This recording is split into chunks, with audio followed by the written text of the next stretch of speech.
안녕하세요. 전국의 경찰 수험생 여러분, 행정법 강사 서창규입니다. 자, 오랜만에 뵙습니다. 그죠? 자, 오늘 이 시간에는 아마 여러분 교재를 가지고 있을 텐데, 경찰 행정법 출제 유력 약술 문제 총 36개를 가지고 여러분을 찾아뵙도록 하겠습니다. 자, 이 약술 문제 36개는요, 제 개인적으로 봤을 때 출제될 가능성이 상당히 높은 약술 문제로 보이는 것들만 모아놓은 거예요. 그리고 이 총 36개의 약술 문제를 실제 답안에 옮겨 적을 수 있을 분량만큼만 압축 진술해가지고 만든 교재이기도 합니다. 아시겠죠? 그래서 이 36개의 약술 문제는 반드시 여러분이 숙지하고 시험장에 들어갈 수 있도록 하시기 바랍니다. 아마 적중도가 상당히 높지 않을까 싶습니다. 그리고 여기에 아직 빠져있는 약술 문제 중에서도 출제될 수 있는 것들이 있겠죠. 앞으로 우리가 진행될 최종 모의고사 총 8회 정도 실시하게 될 텐데, 그 최종 모의고사에서 또 총 16개의 약술 문제를 다루게 될 겁니다. 그럼 다 합치면 꽤 많은 약술 문제를 접하게 되겠죠. 그 정도만 정리하시더라도 아마 약술 문제는 충분히 대비할 수 있을 거라고 믿습니다. 그리고요, 여러분들이 무작정 외우려고 하지 말고요, 이번 강의를 통해 가지고 왜 이런 목차가 구성이 되어야 되고, 그리고 답안을 쓸 때 왜 이런 키워드가 반드시 들어가야 되는지, 그런 기본적인 요령을 숙지하는 것이 무엇보다 중요하다는 점을 미리 말씀을 드리겠습니다. 아시겠죠?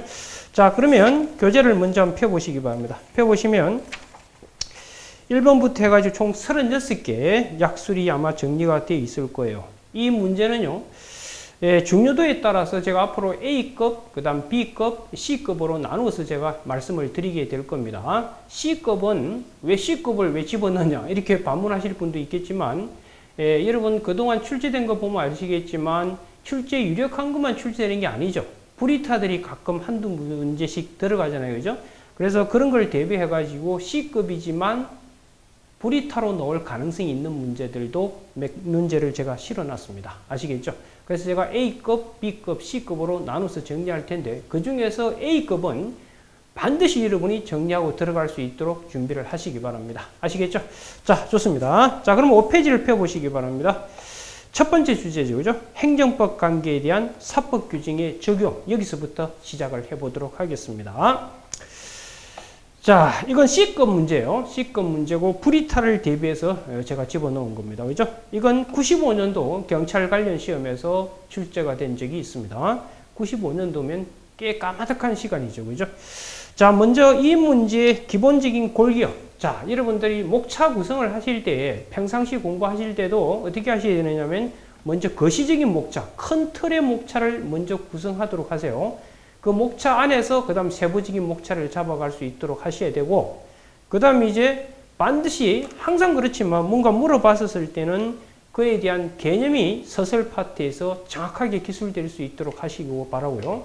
그 다음 학설이나 이런 거 쓰실 때 핵심 논거 하나만 반드시 기억해서 답안에 현출할 수 있도록 준비를 하시기 바라고, 판례 같은 경우는 가급적이면 한두 줄 쓸 수 있도록 암기가 되어 있으면 검상첨화겠죠. 그런 걸 유의하시면서 따라오시면 될 겁니다. 자, 그럼 먼저 첫 번째 행정법 관계에 대한 사법 규정 적용에서 전체 목차를 칠판에서 잠시 한번 보시기 바랍니다. 행정법 관계에 대한 사법 규정 적용 전체 목차는 이겁니다. 자, 먼저 서술 파트에서 당연히 여기서는 개념을 쓸 게 없잖아요. 쓸 게 없기 때문에 이런 경우에는 행정법 관계에 대한 사법 규정 적용이라는 이런 논의가 왜 나왔을까? 그런 문제를 서술 파트에 쓰실 필요가 있겠죠. 쉽게 말하면 행정법 관계, 딴 말로 하면 공법 관계잖아요. 여러분이죠? 이 공법 관계는 당연히 공법이 적용돼야 될 것 같은데 왜 사법을 적용하려고 할까? 여기서부터 문제의식이 시작되는 거예요. 그 문제의식을 가지고 있다면 서술 파트에 어떤 부분이 기록돼야 될지, 현출돼야 될지는 대충 답이 나오는 겁니다. 아시겠죠? 그래서 결론부터 말씀드리면 결국 공법의 역사가 너무 짧죠. 그리고 통칙적 규정, 일반 규정이 마련되어 있지 않잖아요. 그래서 우리 최근에 행정기본법 논의되고 있는 거 아시잖아요. 그 부분과 사실 연관되어 있기 때문에 이 부분을 제가 실어 놓은 겁니다. 그래서 그 부분들을 언급하셔야 돼요. 그래서 공법 관계는 역사가 짧다 보니까 공법은 헌길이 있고 일반 규정이 없더라. 통칙적 규정. 그리고 우리는 공법과 사법이 분화되어 있는 이원적 체계더라. 그렇기 때문에 공법 관계 적용할 공법이 없을 때 어떻게 할래? 이 문제가 생길 수밖에 없다. 이게 서술에 들어가야 되는 거예요.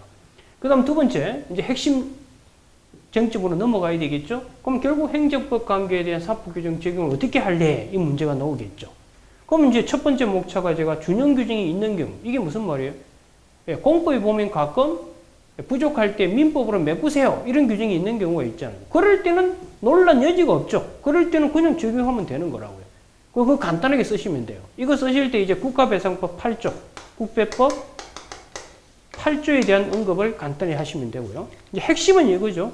준용 규정이 없는데도 불구하고 공법 관계 사법을 적용할 수 있겠는가? 이에 대해서는 이제 논란이 있잖아요. 그러니 학설, 판례, 검토 이 부분을 정리하시면 되는 거라고. 그 다음에 세 번째 목차에서는요. 결론은 우리가 통설 판례가 유추적용설이기 때문에 무조건 적용할 수는 없다. 이게 결론이거든요. 그럼 어떤 한계 내에서 적용할 것인가? 그걸 쓰셔야 될 거 아니에요. 그죠?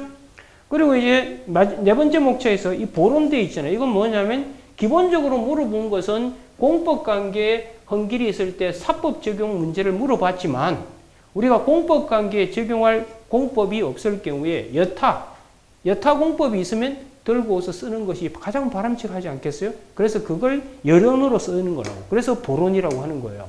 그래서 공법 규정의 유추 적용 문제. 그래서 결론 파트에서는 통칙 규정을 마련하자. 근데 최근에 이 행정법의 통칙 규정에 해당할 수 있는 행정기본법 제정 논의가 있죠. 지금 국무회의까지 통과되어 있잖아요. 그 부분을 결론에 쓰시면 검상첨화가 되겠죠. 무슨 말인지 이해가 되실 겁니다. 자, 그러면 5페이지로 들어가도록 합시다. 자, 5페이지에 서설 파트에 그 부분이 들어있죠. 키워드 체크하시면 민법과 같은 통칙적 규정이 마련되어 있지 않은 그 부분, 통칙적 규정. 이게 옆에다가 지금 논의되고 있는 행정기본법이 이런 역할을 하려고 하고 있는 거라고요. 아시겠죠? 그 다음 두 번째 줄에 이원적 법체계다. 공법과 사법이 분화되어 있기 때문에 이런 문제가 생긴다는 거죠. 만약 공법, 사법이 분화되어 있지 않다면 당연히 그냥 쓰면 되는 거니까요.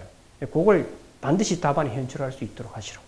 그 다음 이제 두 번째 목차에서 행정법 관계에 대한 사법 규정의 적용이라고 되어 있을 거예요. 그죠?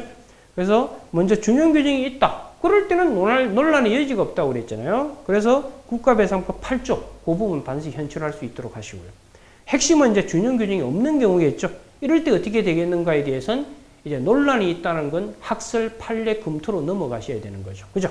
그래서 학설에서 부정설, 긍정설로 크게 나눠놨는데 이 학설 쓸 때 간단해요.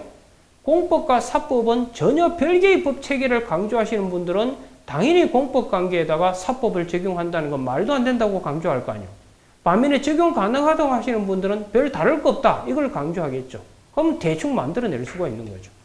따라서 부정설의 키워드, 전혀 별개의 법 체계, 그게 키워드가 되는 겁니다. 그걸 답안에 서술하시도록 하라고요. 그래서 제가 학설 쓰실 때 핵심 논거 하나만 기억하시면 된다고 했었어요. 반면에 이제 긍정설은 공법과 사법이 다른 게 아니다. 이걸 강조하시는 분들은 당연히 적용 가능하다고 하겠죠. 그래서 긍정설 안에서도 그냥 아무 제한 없이 적용 가능하다는 직접 적용설과 일정한 한계 내에서 적용 가능하다는 유추 적용설 두 개로 나뉜다고요. 당연히 결론은 통설 판례는 유추 적용설로 가게 될 겁니다. 그래서 직접 적용설은 키워드가 뭐겠어요? 다른 거 아니다. 이걸 강조할 거 아니에요. 그래서 본질적으로 다른 법률 관계가 아니라는 점, 이게 답안에 현출되시면 돼요. 반면에 유추 적용설은 유사하긴 하지만 특수성이 있다는 걸 무시하면 안 되겠죠. 그래서 두 개를 절충하고 있는 겁니다. 그래서 유사성, 특수성 이 두 가지를 답안에 써라. 알겠죠? 판례 쓰실 때는 한두 줄 쓸 수 있도록 좀 암기가 잘 돼 있으면 점수 알파를 받을 수 있게 될 겁니다. 그래서 판례에 보시면 그 공유수면 매립법, 공법이죠. 이 공법에 소멸시효 규정이 없었던 거예요. 이럴 경우에 민법에 있는 소멸시효 규정을 유추해서 적용할 수 있다. 이렇게 판시했다는 것을 답안에 현출할 수 있도록 하시고요. 유추적용설의 입장이다. 그렇게 하십니다. 검토하실 때는 결국 각 학설들의 문제점 하나씩만 기억해가지고 날리면 되겠죠. 그럼 부정설을 날릴 때는 어떻게 하면 돼요? 그러면 적용 못하겠다는 거잖아요. 그러면 공법관계의 분쟁을 해결이 안 되죠. 그걸 이제 답안에 쓰시면 되겠죠. 그러면 해결책 제시 못한다. 그거 쓰시면 되고, 그 다음 직접 적용설은 아무 제한 없이 쓰겠다고 하게 되면 공법, 사법을 왜 나눠? 그죠? 그러니까 특수성을 무시했다. 이걸 강조하시면서 무슨 설이 맞다? 유추적용설이 맞다. 그렇다면 이제 6페이지 넘어오시면은 로마자 3번에 유추적용설에 따르면 아무 제한 없이 무조건 사법을 적용하면 안 되겠죠. 그럼 어떤 한계 내에서 적용해야 되는가를 목차로 잡을 수밖에 없는 거라고. 그래서 사법 규정이 유추적용의 한계에 되어 있죠.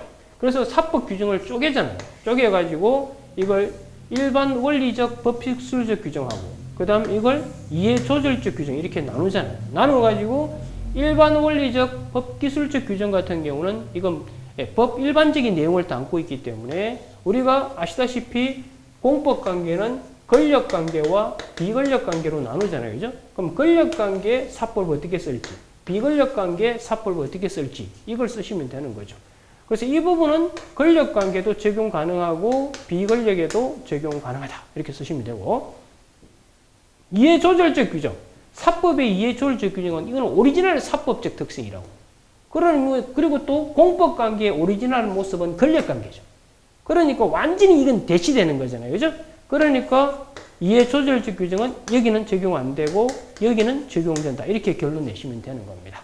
이해가 되셨죠? 자, 그렇다면 6페이지 보시면은요. 그 일반 원리적 법기술적 규정되어 있나요? 예, 이것은 비권력, 권력 다 유추 적용하면 된다. 결론이죠. 반면에 이해조절적 규정은 완전한 사법적인 특징을 갖고 있잖아요. 그러니까 또 완전한 공법관계의 특징을 갖고 있는 권력관계는 적용되기 어렵다. 그렇죠? 그걸 쓰시면 되는 거예요. 그래서 본질적으로 다른 여기 키워드가 되겠죠. 반면에 비권력관계 어차피 사법관계와 똑같이 수평이잖아요. 그래서 적용하는 데 큰 문제 없다. 그렇게 쓰시면 돼요. 이제 본론에서는 당연히 어떤 공법에 부족이 생기면 여타 공법에 있는 규정 들고서 쓰는 게 가장 바람직할 거 아닌가요? 그걸 쓰시면 되는 겁니다. 그래서 먼저 공법 규정 유추 적용하고 2차적으로 마지막에 사법 규정으로 가자. 그렇게 쓰시면 돼요. 그럼 결여 부분에서는 결국은 두 번째 후반 통칙적 규정을 마련하는 것이 무엇보다 요구된다. 이와 관련해가지고 하나 더 적으시면 최근에 행정기본법의 제정이 도모되고 있는 것은 바람직한 현상이다. 그렇게 쓰시면 완벽한 답안이 될 수 있을 겁니다. 아시겠죠? 자, 그러면 행정법 관계에 대한 사법 규정의 적용은 이 정도 선에서 정리하시면 충분히 시험에 대비할 수 있을 겁니다.